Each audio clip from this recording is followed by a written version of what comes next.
Fala pessoal, bom dia, espero que vocês estejam bem. A gente vai dar continuidade ao nosso curso de extensão em nutrição e adubação da cana-de-açúcar. E esse módulo, que é o módulo 4, a gente vai estar trabalhando o tema de avaliação do estado nutricional da cana-de-açúcar. Esse tema vai ser trabalhado por meio de dois viés, com a avaliação do estado nutricional sendo avaliado tanto pela diagnose visual como pela diagnose foliar. Tá certo, pessoal?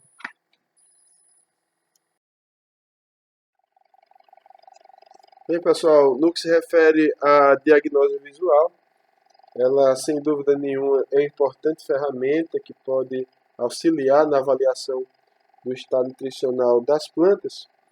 E no caso da cultura da cana, conhecer a área que se quer adubar e a gente verificar que existem sintomas de deficiência ou de toxidez de algum elemento, pode fornecer indicativos, se não para o cultivo em questão, mas ao menos para a adubação do próximo ciclo. Contudo, pessoal, o reconhecimento desses sintomas requer uma grande prática por parte do técnico, né, pessoal? Pois é muito comum a gente confundir esses sintomas de deficiência nutricional com deficiências proporcionadas por doenças ou mesmo com ataque de pragas e até fatores abióticos como a influência do clima. Isso pode condicionar alguns sintomas na cana-de-açúcar e a gente pode estar confundindo esses sintomas como alguma limitação de ordem nutricional. Tá certo?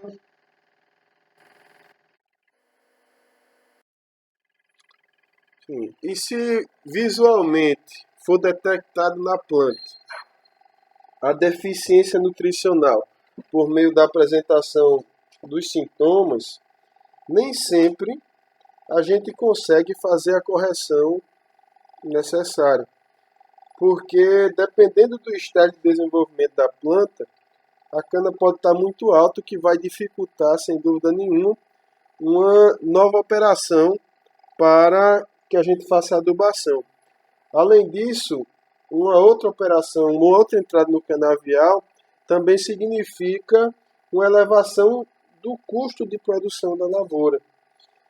Pode proporcionar um risco de compactação por meio do pisoteio, o que muitas vezes inviabiliza essa correção para o ano em questão, tendo então mais importância a diagnose visual para o ciclo subsequente. Tá certo, pessoal? Bem, pessoal, as desordens nutricionais que inibem pouco tanto o desenvolvimento como a produtividade da cana, geralmente ela não tem os sintomas manifestados visualmente. Uma vez que esses sintomas eles vão se tornar visíveis quando a deficiência ela for aguda, o que fez com que o desenvolvimento já fosse sensivelmente comprometido. E dessa forma essa deficiência vai ser manifestada na forma de sintomas, que geralmente, pessoal, esses sintomas ocorrem de forma homogênea no solo. Em geral, muitas plantas do talhão, ou todas as plantas naquela faixa de topografia do solo. Geralmente esse sintoma, como eu falei, ele vai ocorrer de maneira homogênea. E um passo importante para a gente considerar na identificação desses sintomas é observar se esses sintomas são manifestados inicialmente nas folhas mais velhas ou nas folhas mais novas, porque isso está relacionado à mobilidade desses nutrientes no floema das plantas.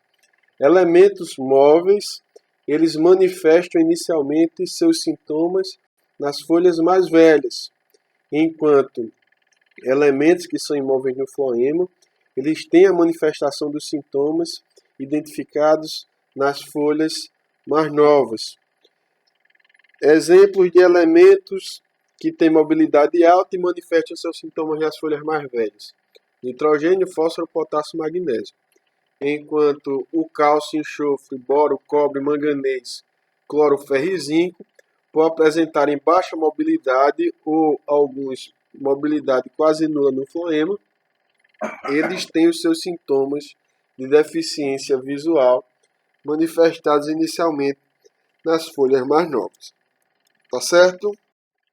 Então, pessoal, esses sintomas de deficiência nutricional, eles representam a expressão de distúrbios metabólicos resultantes do suprimento insuficiente de um determinado elemento que é essencial para o crescimento e para o desenvolvimento da cana. Esses problemas estão relacionados aos papéis desempenhados por esses nutrientes no metabolismo e no funcionamento das plantas. Na sequência, nós faremos uma descrição dos principais sintomas que ocorrem na cana-de-açúcar quando ocorre o suprimento inadequado de alguns elementos essenciais para o crescimento e para o desenvolvimento da cultura. Tá certo? No caso do nitrogênio, pessoal, a gente tem que ter logo em mente que ele é um elemento essencial que a cana-de-açúcar ela requer em elevadas quantidades. A literatura ela vem nos mostrar que geralmente o nitrogênio é o segundo elemento mais acumulado pela cultura da cana-de-açúcar, ficando atrás somente do potássio. E esse nitrogênio na planta ele serve como constituinte de muitos componentes da célula vegetal, incluindo aminoácidos, proteínas e ácidos nucleicos. Portanto, a deficiência de nitrogênio rapidamente inibe o crescimento da cana-de-açúcar, tá certo? E se tal deficiência persiste, a planta ela começa a evidenciar determinados sintomas, tá certo? Inicialmente esses sintomas vão ocorrer nas folhas mais velhas, que vão se tornar verde claras e amarelas, e o crescimento da planta ele vai ser. É comum também que, sob deficiência de nitrogênio, os colmos eles podem se apresentar finos e atrofiados, com um comprimento reduzido entre os entrenós. O perfilhamento da planta é reduzido e a massa do sistema radicular também vai ser inferior a uma planta que apresente o suprimento adequado para esse elemento. Tá certo? Aqui a gente tem uma imagem de uma cana-de-açúcar com deficiência de nitrogênio. Tá certo? A gente vê a presença de uma coloração amarelada na folha, tá certo? A gente tem uma clorose que ocorre sobretudo nas folhas mais velhas. O fato que pode ocorrer, pessoal, é que sob essa deficiência foliar de nitrogênio, as pontas das folhas elas podem tornar-se necróticas, conforme a gente pode observar aqui nessa figura. No que se refere ao fósforo, pessoal, a gente sabe que ele é um elemento essencial para a cana-de-açúcar, pois ele é um componente integral de compostos importantes das células vegetais, incluindo os fosfato-açúcares, intermediários da respiração e fotossíntese, bem como os fosfolipídios que compõem as membranas vegetais. Além disso, o fósforo ele é um componente dos nucleotídeos utilizados no metabolismo energético das plantas, tá certo? A moeda energética da cana-de-açúcar é o ATP, que tem em sua composição o fósforo. Então a gente aí evidencia mais uma vez a importância que esse elemento tem para o crescimento e o desenvolvimento da cana. E sobre deficiência de fósforo, as plantas da cana-de-açúcar, inicialmente as folhas mais velhas, vão apresentar uma tonalidade avermelhada nas pontas e margens das folhas expostas ao sol. Ocorre ainda uma diminuição no tamanho, os colmos vão ficar menores, mais finos, e há uma diminuição do perfilhamento da planta. Aqui a gente tem mais duas imagens, pessoal, do problema de deficiência de fósforo. A gente vê uma descoloração da folha, a presença de um arroxeamento típico da deficiência de fósforo, possivelmente em função do acúmulo de antocianina. Tá certo? Já o potássio, quanto ao potássio, a gente sabe que ele geralmente é um elemento acumulado em maiores quantidades pela cana-de-açúcar, tá certo?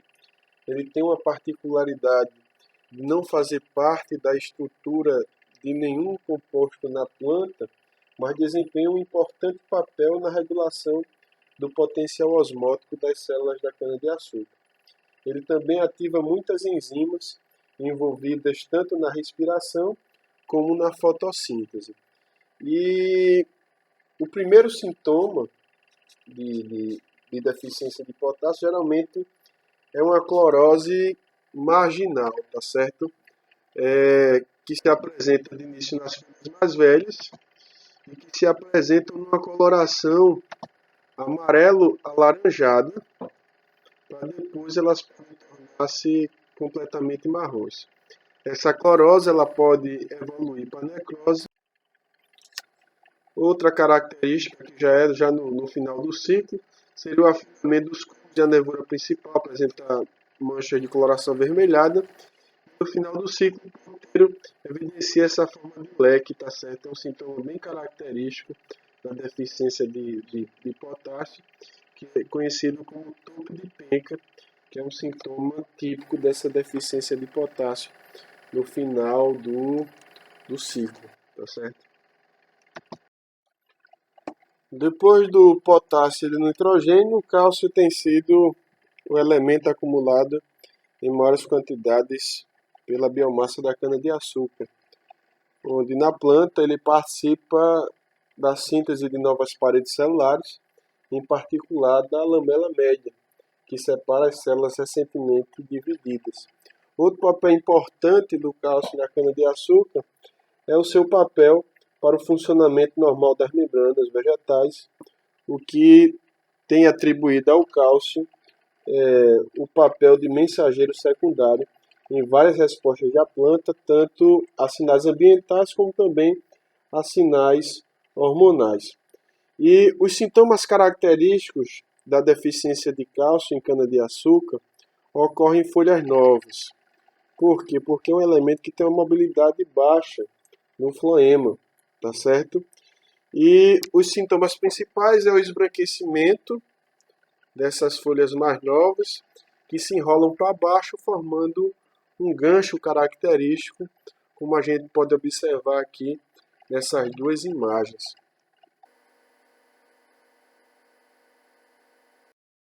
Quanto ao magnésio, pessoal, esses íons nas células da cana-de-açúcar têm um papel específico na ativação de enzimas envolvidas na respiração, na fotossíntese e na síntese do DNA e RNA. Além disso, o magnésio, acho que vocês devem estar lembrados das aulas de fisiologia de vocês, que ele faz parte da estrutura em anel da molécula de clorofila, tá certo? Ele é um elemento móvel no floema, assim os seus sintomas de deficiência aparecem inicialmente nas folhas mais velhas, isso na forma de pontuações, começando nas pontas das folhas e ao longo das margens. Surgem então lesões necróticas, vermelhas com aparência de ferrugem, e a parte interna da casca do colmo apresenta uma coloração amarronzada. Quanto ao enxofre, turma, ele é encontrado em 2 aminoácidos, na metionina e na cisteína, e ele é constituinte de várias coenzimas e vitaminas na cana-de-açúcar. Por exemplo, a acetilcoenzima A S, adenosilmetionina, a biotina, vitamina B1, ácido pantotênico, que são essenciais ao metabolismo, tá certo? Com relação aos sintomas de deficiência de enxofre, eles se assemelham aos sintomas de deficiência de nitrogênio, incluindo a clorose e a redução do crescimento.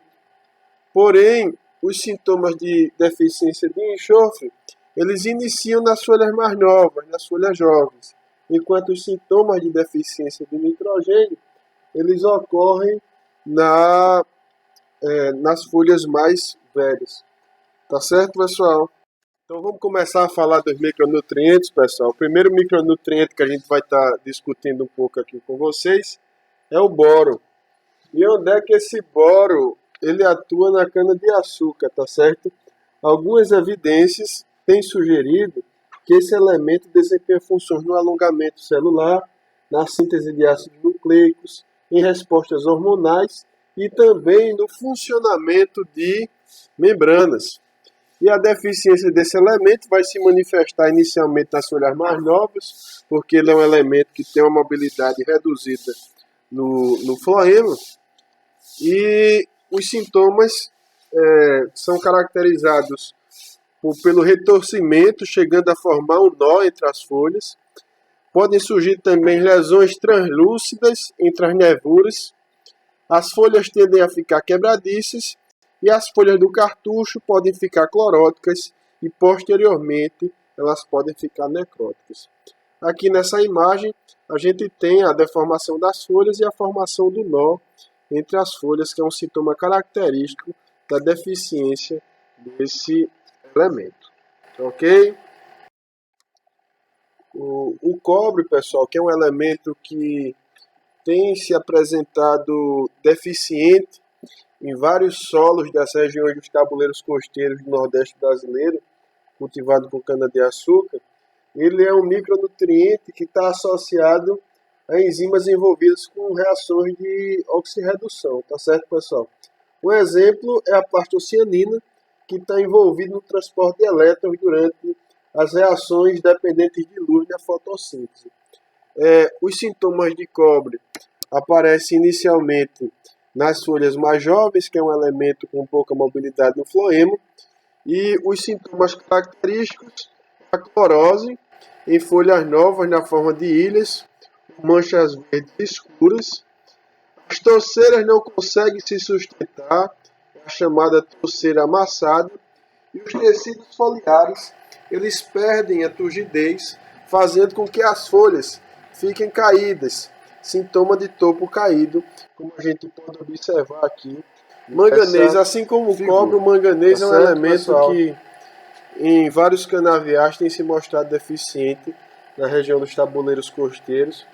O manganês, vocês devem estar lembrados, ele está presente na fotossíntese, onde ele participa daquela reação na qual o oxigênio é produzido a partir da água.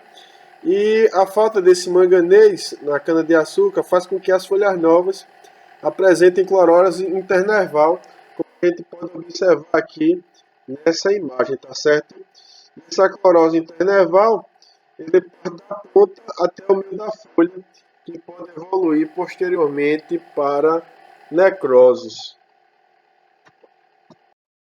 Aqui é só mais outra imagem para a gente ilustrar a clorose entre nervuras proporcionadas pela deficiência aguda de manganês.